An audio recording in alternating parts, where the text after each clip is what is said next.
I think Ram ji जो है, ठीक है, वो लंका पहुंच जाते हैं रावण को हराने के लिए, डिफीट करने के लिए। तो शायद इसलिए रामनवमी मनाया जाता है। और जब वो रावण को हरा के लौट के आते हैं, ठीक है, तब हम लोग दिवाली के टाइम पे, बेसिकली दशहरा के टाइम पे सेलिब्रेट तो करते हैं, बट रामनवमी इसलिए मनाया जाता है बिकॉज आई थिंक वो लंका पहुंच जाते हैं। रामनवमी मतलब हम रोज़ी की बात को एग्री करेंगे कि मतलब राम जी शायद लंका जब पहुंच जाते हैं तो एक युद्ध जो होने वाला होता है उसकी तैयारी शुरू हो जाती है, तो इसी के लिए रामनवमी मनाया जाता है कि अभी वो दोनों से एग्री करती हूँ कि जो जैसा ने रोजी और रेसी ने कहा, मैं एग्री करती हूँ उन लोगों की बात को। भगवान विष्णु के 7वें अवतार थे प्रभु श्री राम, जिनका जब जन्म हुआ था तब मनाए जाते हैं।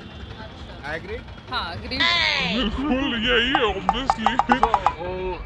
ऑब्वियसली पार्टिसिपेट करना चाहिए। Being a Hindu, obviously Ramnavami बहुत बड़ा फेस्टिवल है हिंदूज़ के लिए, तो हम लोग को तो पार्टिसिपेट डेफिनेटली करना चाहिए एंड हम लोग सेलिब्रेट भी करते हैं। अपकमिंग जिस तरह से हम और हमारे पूरे लोग आगे बढ़ रहे हैं, मगर क्या हिंदुस्तान के लोग या बिहार के लोग अपने संस्कृति और सभ्यता को भूल रहे हैं? यही जानने के लिए आज हम पटना के ऐतिहासिक जगह गांधी मैदान में पहुंचे हुए हैं और हमारे साथ काफ़ी खूबसूरत लड़कियां हैं जिनसे हम यहाँ पर जानने आए हुए हैं कि रामनवमी क्यों मनाते हैं। क्या हम लोग सबका डेट ऑफ बर्थ, एनिवर्सरी याद रखते हैं? तो क्या हम लोग इन सभी चीज़ों को भी याद रखते हैं कि रामनवमी क्यों मनाया जाता है? देख सकते हैं किस तरह से यहाँ पे हमारे साथ कुछ लोग हैं, लड़कियां हैं, हम उनसे बात करें। क्या नाम है आपका? हाँ, आप ही स्टार्ट कर दें। क्या नाम है आपका? रोजी। रोजी। हाँ, रामनवमी क्यों मनाते हैं? आई थिंक राम जी जो है, ठीक है, वो लंका पहुंच जाते हैं रावण को हराने के लिए, डिफीट करने के लिए। तो शायद इसलिए रामनवमी मनाया जाता है। और जब वो रावण को हरा के लौट के आते हैं, ठीक है, तब हम लोग दिवाली के टाइम पे, बेसिकली दशहरा के टाइम पे सेलिब्रेट तो करते हैं, बट रामनवमी इसलिए मनाया जाता है बिकॉज आई थिंक वो लंका पहुंच जाते हैं। अच्छा, आप पटना कब से हैं? पटना है, born and brought up in Patna. Patna ही से। हाँ। कभी भी ऐसा माहौल देखें, क्योंकि रामनवमी में तो अब जुलूस वगैरह भी निकलता है, रैलियां भी निकलता है, हाँ। कभी उसमें सम्मिलित हुई है? नहीं, पार्टिसिपेट तो कभी नहीं किया। इस बार भी होने वाला, बहुत भव्य तरीके से होने वाला है, तो क्या आप रेडी हैं? हाँ, ऑब्वियसली, क्यों नहीं। ऑब्वियसली पार्टिसिपेट करना चाहिए। Being a Hindu, obviously Ramnavami बहुत बड़ा फेस्टिवल है हिंदूज़ के लिए, तो हम लोग को तो पार्टिसिपेट डेफिनेटली करना चाहिए एंड हम लोग सेलिब्रेट भी करते हैं। अपकमिंग डेज में एक और बहुत बड़ा पर्व आ रहा है, पता है उसके बारे में आपको? किस फेस्टिवल? छठ। अच्छा, आपको हाँ पता था? हाँ, ऑब्वियसली पता था। क्या है छठ की खासता, महानता क्या है? अब जो भी आपकी यादें हैं, छठ, तो हाँ, आप अपना नाम बता दीजिए पहले। मेरा नाम रेसी है। रेसी। हाँ, कहाँ से हो बेसिकली आप? पटना से ही है। पटना से। हाँ, रामनवमी क्यों मनाते हैं? रामनवमी मतलब हम रोज़ी की बात को एग्री करेंगे कि मतलब राम जी शायद लंका जब पहुंच जाते हैं तो एक युद्ध जो होने वाला होता है उसकी तैयारी शुरू हो जाती है, तो इसी के लिए रामनवमी मनाया जाता है कि एक, जहाँ तक मुझे पता है इस बारे में। जहाँ तक आपको हाँ। पता है। चलिए आपसे ही बात करेंगे। क्या नाम है मैम आपका? मेरा नाम रश्मि हुआ। रश्मि। Same question. मैं भी वो दोनों से एग्री करती हूँ कि जो जैसा ने रोजी और रेसी ने कहा, मैं एग्री करती हूँ उन लोगों की बात को। क्या थोड़ा सा रिपीट कर दीजिए, अगर है तो रिपीट कर दीजिए। क्या ऑब्वियसली राम जी जब वहाँ पे लंका पहुँच गए थे, तो वहाँ जब वो लौट के आए थे तो आफ्टर 14 डेज हम लोग सेलिब्रेट करते हैं at the time of Diwali, हम लोग उस समय सेलिब्रेट करते हैं। बट तो दीपावली हम सेलिब्रेट करते हैं। हाँ, तो दीपावली के टाइम पे ये सेलिब्रेट होता है, बट दशहरा पे ये होता है कि जो 9 दुर्गा माँ होती हैं, उन्होंने वध किया था महिषासुर का, तो उस अकॉर्डिंगली हम लोग अच्छाई पे बुराई की जो जीत होती है, इसलिए हम लोग रामनवमी मनाते हैं। अगर मैं गलत नहीं हूँ तो रामनवमी शायद भगवान श्री राम के जन्म दिवस पे मनाया जाता है। हो सकता है, हो सकता है। हाँ, ऑब्वियसली एग्री करते हैं। हाँ, भगवान विष्णु के 7वें अवतार थे प्रभु श्री राम, जिनका जब जन्म हुआ था तब मनाया जाते हैं। एग्री?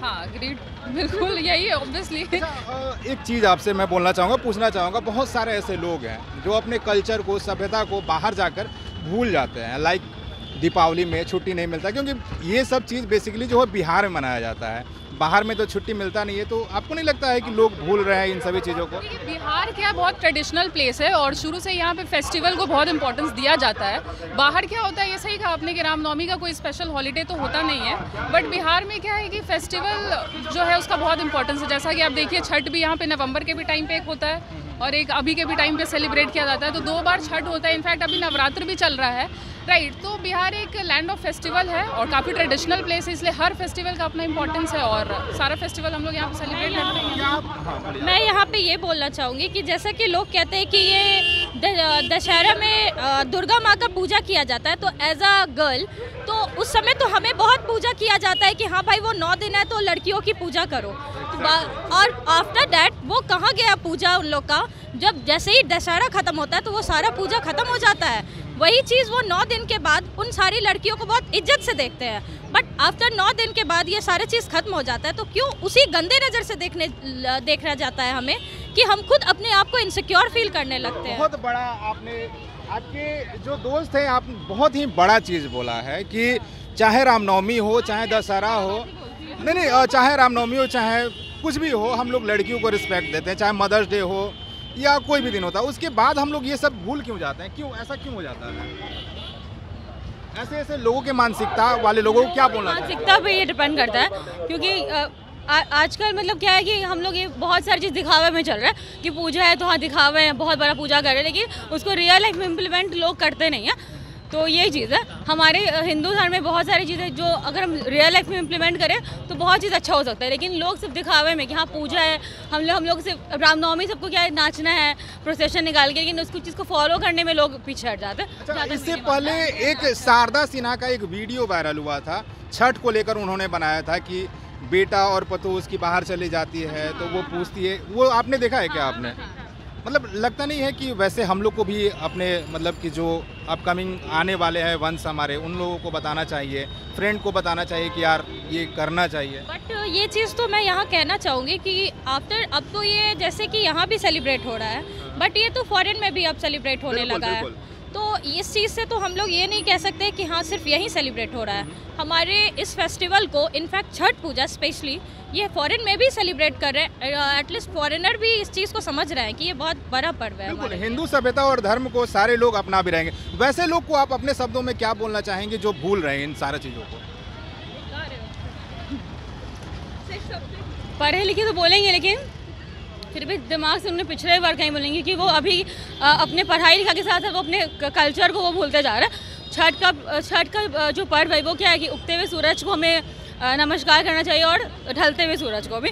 तो ये चीज़ लोगों को, बहुत लोगों को पता ही नहीं है, तो ये लोगों में अवेयरनेस होनी चाहिए कि हम फेस्टिवल क्यों मना रहे हैं। और छठ जैसा त्यौहार तो अभी आई थिंक दिल्ली मुंबई के लोग भी सेलिब्रेट कर रहे हैं, तो मतलब बहुत लोगों को पता है, लेकिन हाँ बहुत अवेयरनेस की ज़रूरत अभी भी है। आप तीनों से एक मैं ये बोलना चाहूँगा, छठ का जिक्र चला, छठ किस चीज़ से फेमस है? छठ ऑब्वियसली उसमें हम लोग सन का वर्शिप करते हैं, है ना। तो जो सन का जो इम्पोर्टेंस है ऑब्वियसली उसका सन एंड रिवर गंगा, राइट। मैं यहाँ पे ये बोलना चाहूँगी कि हम लोग एज अ हिंदू हम लोग डूबते हुए सूरज को भी अर्घ देते हैं और उगते हुए चंद्र, दोनों को हम लोग उतना ही इम्पोर्टेंस देते हैं। बट बेसिकली लोग कहते हैं कि जब डूबता हुआ चीज़ दो नहीं देखना चाहिए, बट एज अ हिंदू हम लोग उस चीज़ को भी इम्पोर्टेंस देते हैं। अच्छा, आप लोग को छठ का कुछ गीत वगैरह, कुछ धुन वगैरह याद है आप लोग? कुछ भी मतलब थोड़ा सा लिटिल बिट अगर गीत तो ऐसे नहीं आता, लेकिन हाँ सुनने में बहुत अच्छा लगता है। जब भी सुनते हैं तो बहुत किसका मतलब शारदा 2 लाइन अगर हो जाए तो कौन सा गाना है शारदा सिन्हा का? बस सुना दो कोई भी। हाँ? कुछ है ना, केलवा के पात पर हाँ कुछ ऐसा ही था। एक बार सुना दीजिए। हाँ, लेकर रेली छठ बरतिया से केकरा लागे। वाह, बहुत खूबसूरत। जैसा कि आपने देखा कि किस तरह से ये पटना की लड़कियां थी, हालांकि अपने अपने प्रोफेशन में आगे है, मगर जो लोग इन वीडियो को देख रहे हैं, हालांकि मैं उन तमाम लोगों से ये रिक्वेस्ट करना चाहूँगा कि अगर आप भी अपने ट्रेडिशन को भूल रहे हैं तो ऐसा बिल्कुल ना होने दें, क्योंकि हमारी सभ्यता ही हमारी पहचान होती है। खैर, वीडियो में फ़िलहाल इतना ही। ये वीडियो कैसा लगा आप कमेंट करके ज़रूर बताएं। तब तक के लिए दे हमें इजाज़त, धन्यवाद।